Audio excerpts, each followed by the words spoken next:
Hello everyone, welcome back to What's Your Game.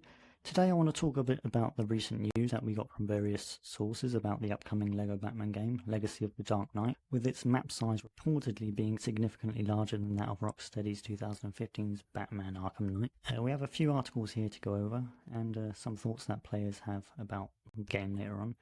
So let's get right into it. A reliable LEGO Batman leaker has claimed that Legacy of the Dark Knight's map will actually be bigger than Arkham Knight's. Since it consists of 4 islands, this year's opening night live showcase might have been a bit of a disappointment overall, but there was at least one show-stopping announcement: LEGO Batman Legacy of the Dark Knight. The Skywalker Saga-esque take on Batman not only combines a bunch of the movies, but it also looks like to take a lot of inspiration from the Arkham games. So what we've seen so far, Legacy Dark Knight is basically a LEGO version of Batman Arkham Knight, from the grapple boost to the counter-focus combat.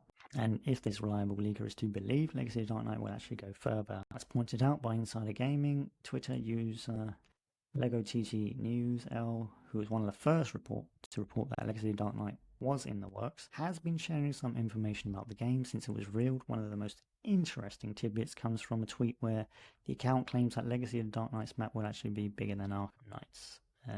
In the tweet, Lego TT News L claims that Gotham City is bigger in Legacy than it is in Arkham Knight, and that it's made up of 4 islands altogether.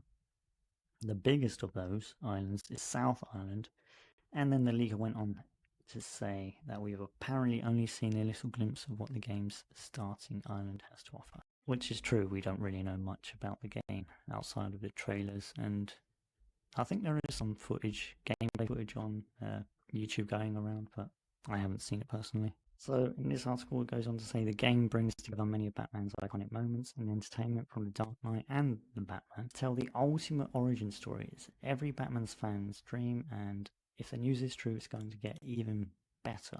And yes, if it is true, that does mean that this will be the largest Batman open world in gaming. Another one here from Screen Rant. From the previews that are available, the map appears to be relatively dense with content, potentially assuaging concerns that the game could be targeting quantity over quality. Quick Brick Games highlights the ability to venture inside some buildings, along with the trademark verticality of grappling across Gotham's rooftops. So, I mean, it's to be expected, it's a Batman game. Another article here, so the game takes place against the backdrop of Gotham City, an open-world LEGO playground full of crimes to stop, puzzles to solve, rewards to collect, and surprises to discover around every corner, down every alleyway, and on every rooftop. Players can grapple, glide, or drive through the environment, zipping from building to building with Batman's grapple launcher, soaring over the city with the Batglider, or crushing around in style with a range of Batmobiles and Batcycles. Batcave can also be customized to display vehicles, trophies, and collectibles, plus an assortment of wearable Batsuits based on the past Batman-related media. I mean, it essentially just sounds like every Batman's fan's dream, essentially. That's what it is, and I'm pretty hyped for this game, particularly because it's just covering everything, which is just crazy. Okay, let's move on to the tweets now.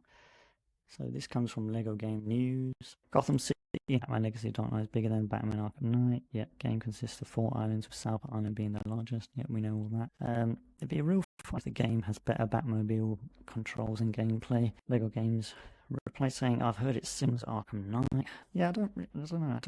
I don't think I liked the controls in Arkham Knight. I can't really remember, but yeah, I don't remember liking them that much. It just took a while to get used to. I still think with that gliding speed movement and the ability to drive the Batmobile and grapple, Gotham's going to feel perfectly sized. Yeah, I agree with that. Arkham Knight, Gotham is smaller than people remember. As bad as Gotham Knights was, it really did get the open world Gotham right. Bigger, better structure, taller buildings, just wish the free roam was better. Oh yeah, Gotham Knights. I thought you was talking about Arkham Knight there. I was just going to say. Even if we end up with only 7 playable characters, this game still looks amazing. Can't wait to play it. Playable characters, a bit crazy in it.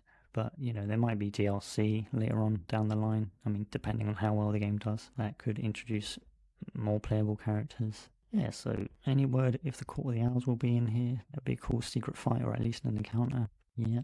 Yeah, so it seems like many people are hyped for this game, which is good. Yeah, Lego games have generally always been really fun to play.